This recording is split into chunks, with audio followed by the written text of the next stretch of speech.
Junior में आपका स्वागत है। आज सुनिए मुंशी प्रेमचंद की लिखी कहानी घर जमाई। हरिधन जेठ की दोपहरी में ऊख में पानी देकर आया और बाहर बैठा रहा।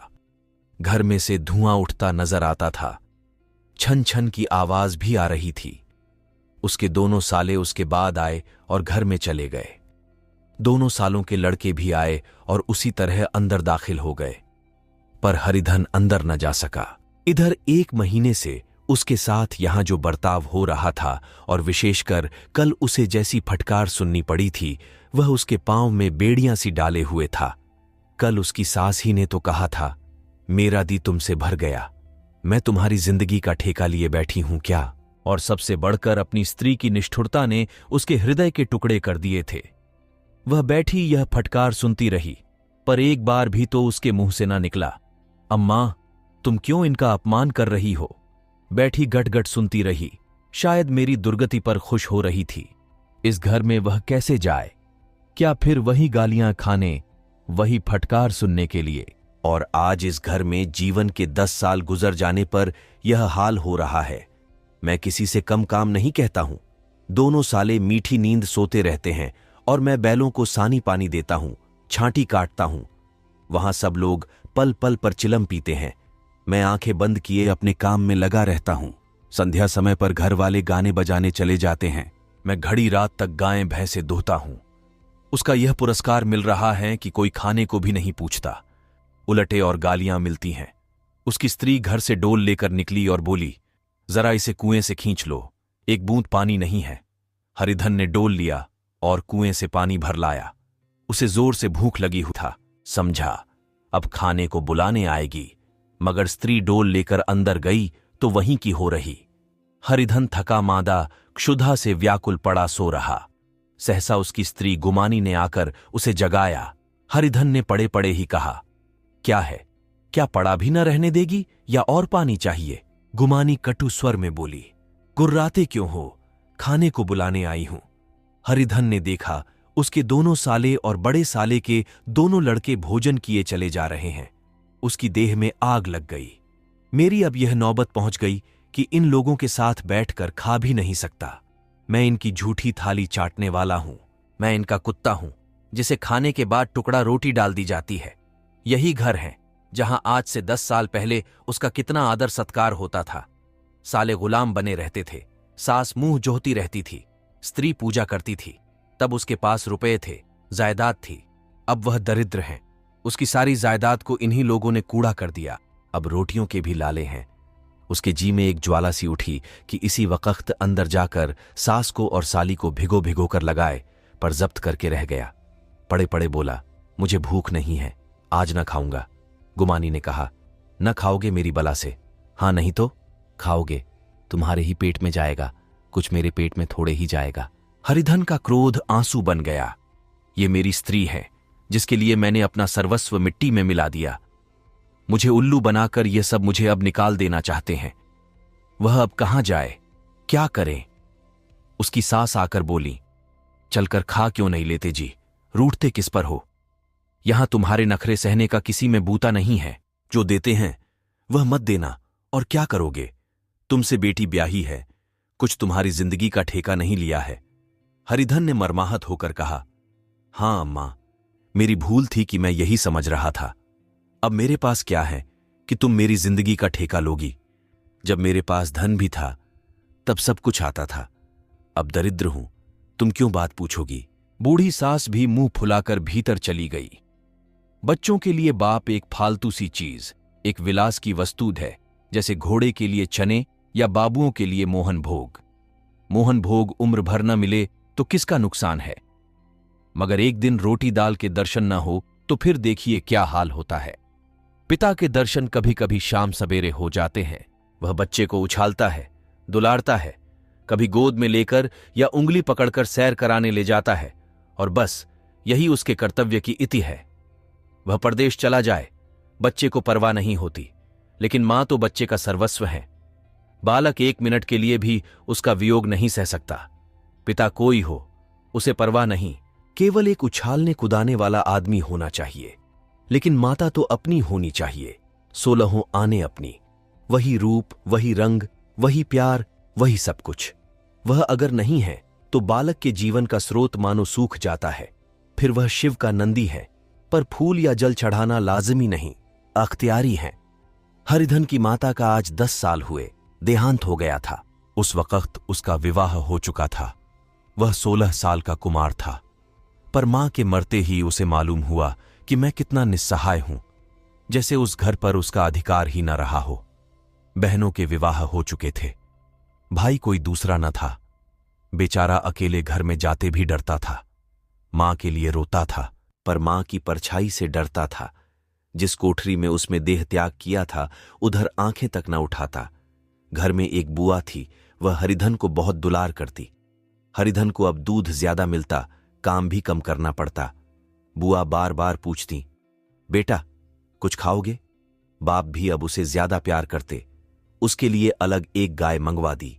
कभी कभी उसे कुछ पैसे देते कि जैसे चाहे खर्च करे, पर इन मरहमों से वह घाव न पूरा होता था जिसने उसकी आत्मा को आहत कर दिया था। वह दुलार और प्यार बार बार मां की याद दिलाता। मां की घुड़कियों में जो मजा था, वह क्या इस दुलार में था? मां से मांग कर, लड़कर, ठुनक कर, रूठ कर लेने में जो आनंद था, वह क्या भिक्षादान में था? पहले वह स्वस्थ था, मांग मांग कर खाता था, लड़ लड़ कर खाता। अब वह बीमार था।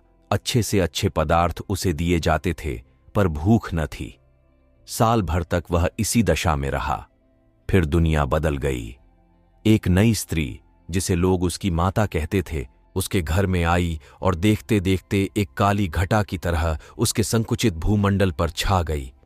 सारी हरियाली, सारे प्रकाश पर अंधकार का पर्दा पड़ गया। हरिधन ने इस नकली मां से बात तक न की, कभी उसके पास न गया तक नहीं। एक दिन घर से निकला और ससुराल चला आया। बाप ने बार बार बुलाया, पर उसके जीते जी वह फिर उस घर में न गया। जिस दिन उसके पिता के देहांत की सूचना मिली, उसे एक प्रकार का ईर्ष्यामय हर्ष हुआ। उसकी आंखों में आंसू की एक बूंद भी न आई। इस नए संसार में आकर हरिधन को एक बार फिर मातृ स्नेह का आनंद मिला। उसकी सांस ने आर्षि वरदान की भांति उसके शून्य जीवन को विभूतियों से परिपूर्ण कर दिया। मरुभूमि में हरियाली उत्पन्न हो गई। सालियों की चुहल में, सास के स्नेह में, सालों के वाक विलास में और स्त्री के प्रेम में उसके जीवन की सारी आकांक्षाएं पूरी हो गईं। सास कहती, बेटा तुम इस घर को अपना ही समझो, तुम ही मेरी आंखों के तारे हो।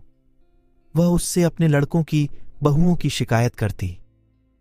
वह दिल में समझता था, असजी मुझे अपने बेटों से भी ज्यादा चाहती हैं। बाप के मरते ही वह घर गया और अपने हिस्से की जायदाद को कूड़ा करके रुपयों की थैली लिए फिर आ गया। अब उसका दूना आदर सत्कार होने लगा। उसने अपनी सारी संपत्ति सास के चरणों पर अर्पण करके अपने जीवन को सार्थक कर दिया। अब तक उसे कभी कभी घर की याद आ जाती थी, अब भूलकर भी उसकी याद न आती, मानो वह उसके जीवन का कोई भीषण कांड था जिसे भूल जाना ही उसके लिए अच्छा था। वह सबसे पहले उठता, सबसे ज्यादा काम करता। उसका मनोयोग, उसका परिश्रम देखकर गांव के लोग दांतों उंगली दबाते थे।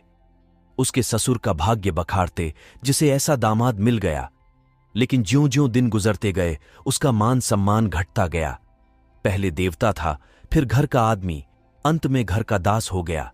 रोटियों में भी बाधा पड़ गई, अपमान होने लगा। अगर घर के लोग भूखों मरते और साथ ही उसे भी मरना पड़ता तो उसे जरा भी शिकायत न होती। लेकिन जब वह देखता और लोग मूंछों पर ताव दे रहे हैं, केवल मैं ही दूध की मक्खी बना दिया गया हूं, तो उसके अंतस्तल से एक लंबी ठंडी आह निकल जाती। अभी उसकी उम्र कुछ 25 साल की तो थी। इतनी उम्र इस घर में कैसे गुजरेगी? और तो और उसकी स्त्री ने भी आंखें फेर लीं। यह उस विपत्ति का सबसे क्रूर दृश्य था। हरिधन तो उधर भूखा प्यासा चिंता दाह में जल रहा था, इधर घर में सासी और दोनों सालों में बातें हो रही थीं। गुमानी भी हां में हां मिलाती जाती थी। बड़े साले ने कहा, हम लोगों की बराबरी करते हैं, यह नहीं समझते कि किसी ने उसकी जिंदगी भर का बीड़ा थोड़े ही लिया है। 10 साल हो गए, इतने दिनों में क्या 2-3 हजार न हड़प गए होंगे? छोटे साले ने कहा, मजूर हो तो आदमी घुड़के भी, ढांटे भी, अब इनसे कोई क्या कहे। न जाने इनसे कब पिंड छूटेगा भी या नहीं। अपने दिल में समझते होंगे मैंने 2000 रुपये नहीं दिए हैं। ये नहीं समझते कि उनके 2000 रुपये कब के उड़ चुके हैं। 1.25 सेर तो 1 जून को चाहिए। सास गंभीर भाव से बोली, बड़ी भारी खुराक है।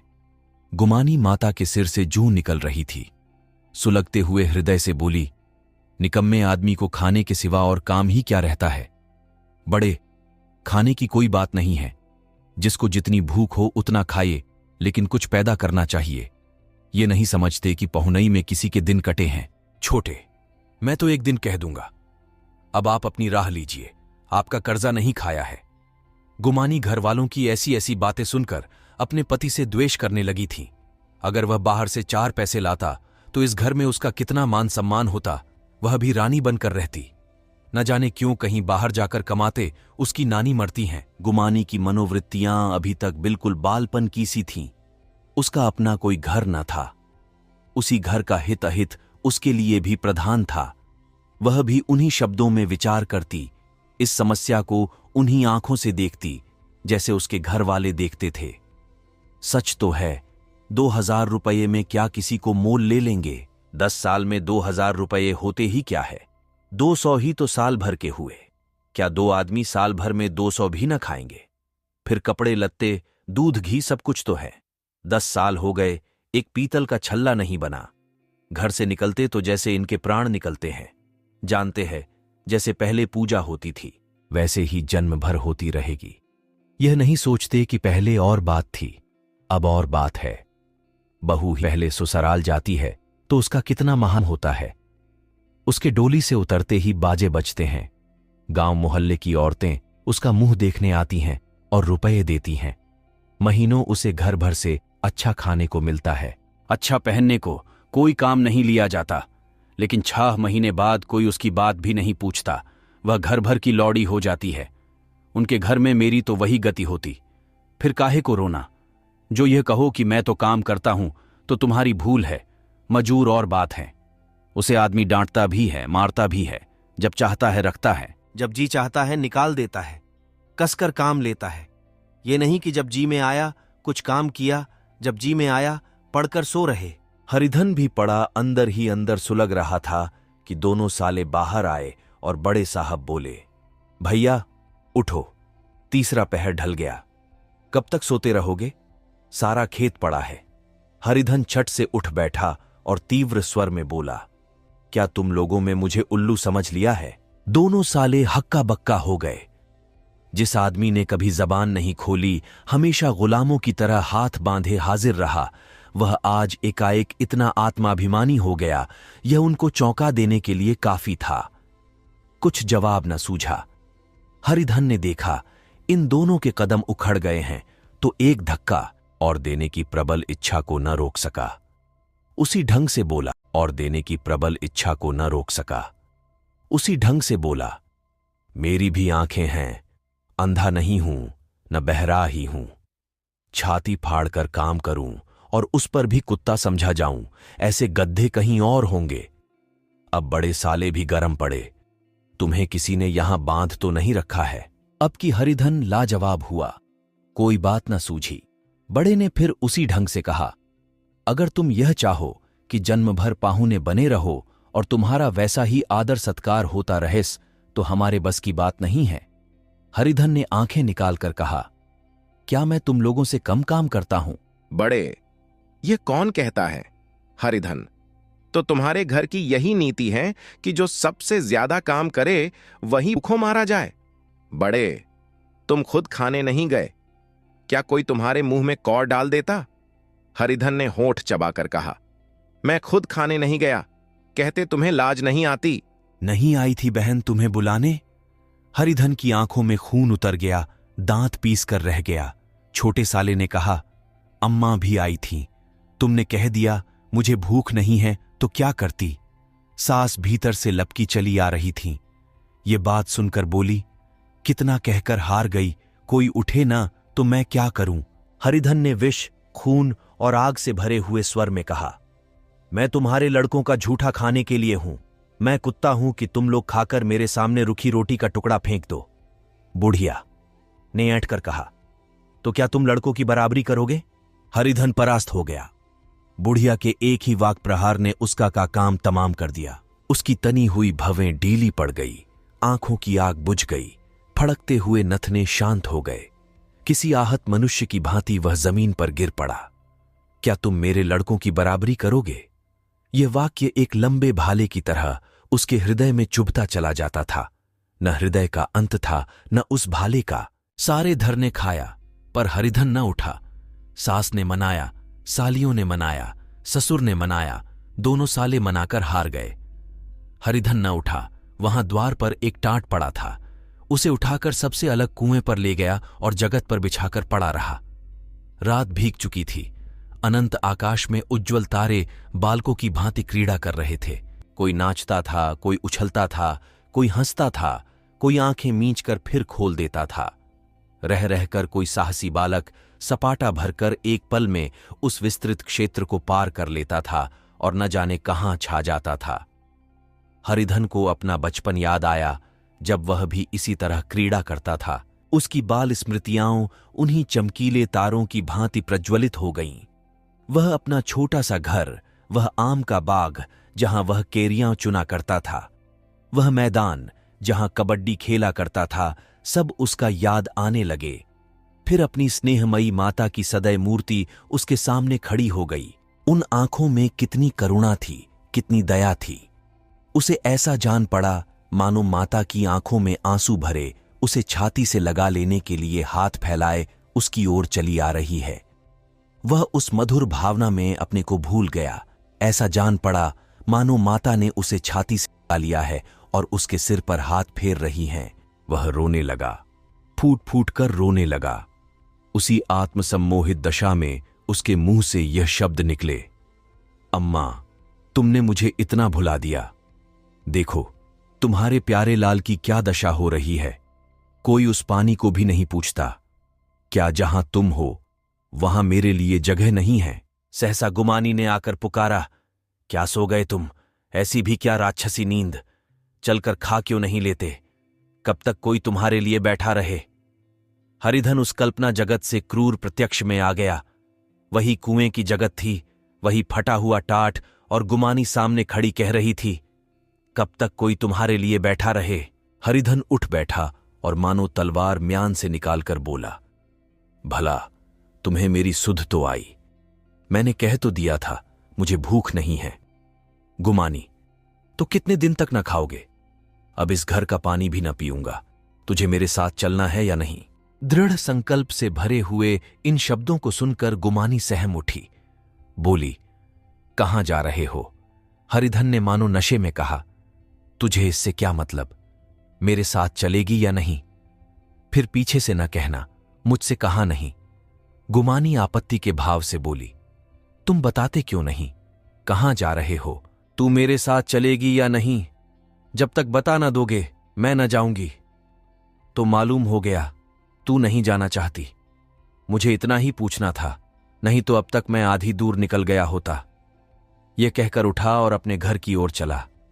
गुमानी पुकारती रही, सुन लो, सुन लो, पर उसने फिर कर भी ना देखा। 30 मील की मंजिल हरिधन ने 5 घंटों में तय की। जब वह अपने गांव की अमराइयों के सामने पहुंचा तो उसकी मातृभावना ऊषा की सुनहरी गोद में खेल रही थी।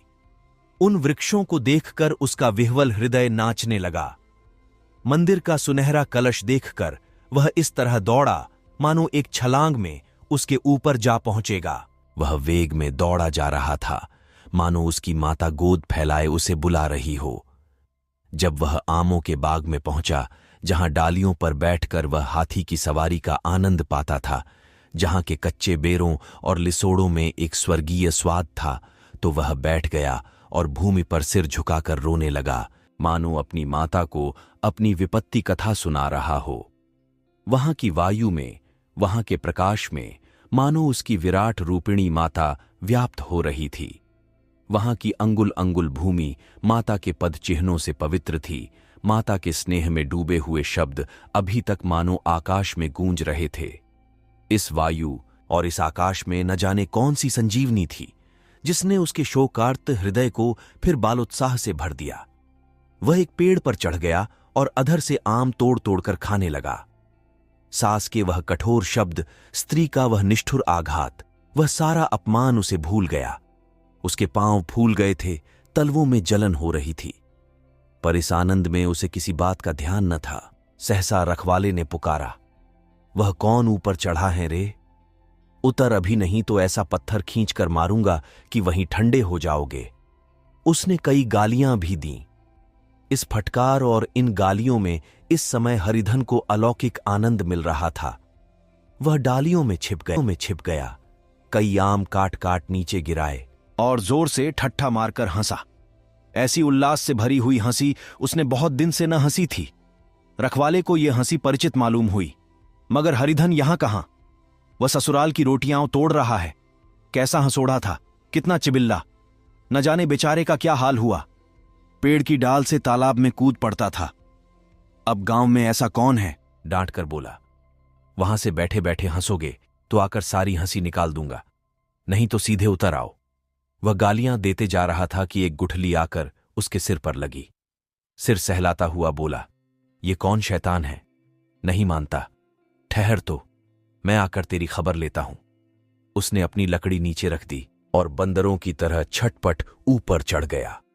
देखा तो हरिधन बैठा मुस्करा रहा है। चकित होकर बोला, अरे हरिधन, तुम यहां कब आए? इस पेड़ पर कब से बैठे हो?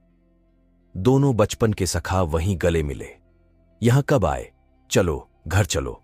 भले आदमी, क्या वहां आम भी मयस्सर न होते थे? हरिधन ने मुस्कुराकर कहा, मंगरू, इन आमों में जो स्वाद है वह और कहीं के आमों में नहीं है। गांव का क्या रंग ढंग है। मंगरू, सब चैन चान है भैया, तुमने तो जैसे नाता ही तोड़ लिया। इस तरह कोई अपना गांव घर छोड़ देता है? जब से तुम्हारे दादा मरे सारी गिरस्ती चौपट हो गई। 2 छोटे छोटे लड़के हैं, उनके लिए क्या होता है? हरिधन, अब उस गिरस्ती से क्या वास्ता है भाई? मैं तो अपना ले दे चुका। मजूरी तो मिलेगी ना, तुम्हारी गैया ही चरा दिया करूंगा। मुझे खाने को दे देना। मंगरू ने अविश्वास के भाव से कहा, अरे भैया, कैसी बातें करते हो? तुम्हारे लिए जान हाजिर है। क्या ससुराल में अब न रहोगे? कोई चिंता नहीं, पहले तो तुम्हारा घर ही है, उसे संभालो। छोटे छोटे बच्चे हैं, उनको पालो।